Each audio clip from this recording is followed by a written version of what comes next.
look at two different types of seizures on the Emergency First Aid at Work course. The first is tonic-clonic seizure and the second is a focal seizure. So a tonic-clonic seizure is probably the first type of seizure that comes to mind that you've seen in movies. So it's when somebody falls to the floor and has involuntary muscle movements. So some quite erratic movements, and it can be quite scary to witness.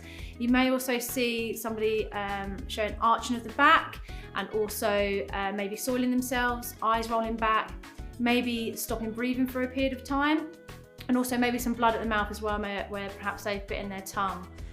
So if you experience someone having a seizure, what you're going to do as a first aider is make sure there's no dangers around, especially to the casualty as well, with regards to anything they could potentially whack their arm into or their legs into. And also we want to protect their head, so by placing something soft underneath it. Okay, so you've checked for danger, and then from that point, if they're still having their seizure, we're going to time the seizure.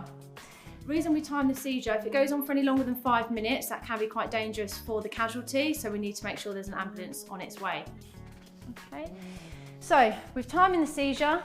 As soon as they've relaxed and all their muscles have relaxed and it's safe for us to do so, we're going to approach the casualty and we are going to continue our primary survey. So we've already checked for danger, we're going to check for response and then check for breathing.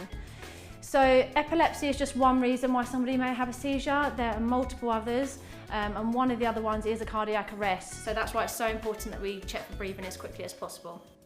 If they are breathing, then we need to place them into the recovery position to make sure we can maintain an open airway, and we need to make sure an ambulance is on its way if it is longer than 5 minutes that they're in their seizure, if they don't come round and then have another seizure, or if we know it's their first seizure, or we're just not sure, we may not know this person and they've had a seizure, call an ambulance.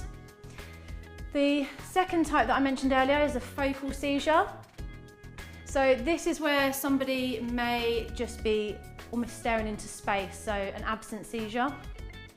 It may also include lip smacking, plucking at clothes, twitching, and just random movements, maybe wandering around. So this can also be very dangerous for a casualty, especially if they're in an environment maybe where there's traffic or anything like that. So we need to just try and get them sat down if possible in a safe space. Don't try and snap them out of it, just let them have their seizure. And again, time it. If it's longer than 5 minutes, call an ambulance. If you don't know that they've ever had a seizure before, call an ambulance.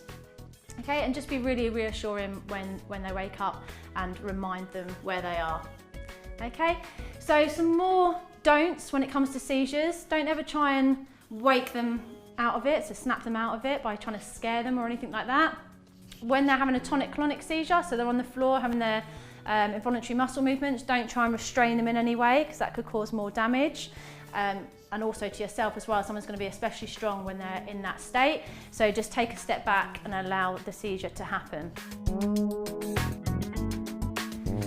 Okay, so it appears that this gentleman is having a seizure. There's some erratic involuntary muscle movements. You may also see that they have soiled themselves, maybe that they're foaming at the mouth, or perhaps even that there's blood from where they've bitten their tongue.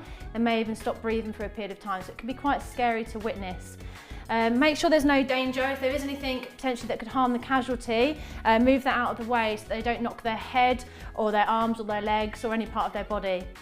If you have a cardigan, a jumper, a pillow of any kind, just try and place it underneath their head to protect them from hitting the floor if they're on hard flooring. Just don't put your hands underneath because you could get broken fingers. They're going to be very strong. Make sure you just stay well back whilst they're having their seizure and time the seizure. If it's any longer than 5 minutes, then we need to call an ambulance. If we don't believe they've ever had a seizure before, then we need to call an ambulance. And if they injure themselves, we need to call an ambulance. As soon as they've stopped having their seizure, it is important to check for breathing as quickly as possible. So other causes of seizures may even be a cardiac arrest. So we need to open the airway and check for breathing.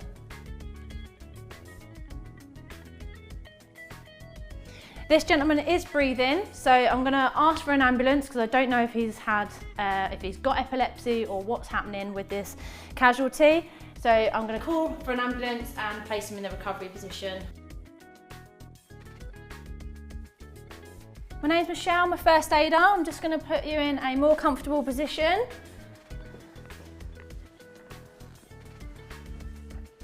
So keep talking to them. The hearing is the last sentence to go and the first to come back, so even though they may not be able to respond to you, they may still be able to hear you.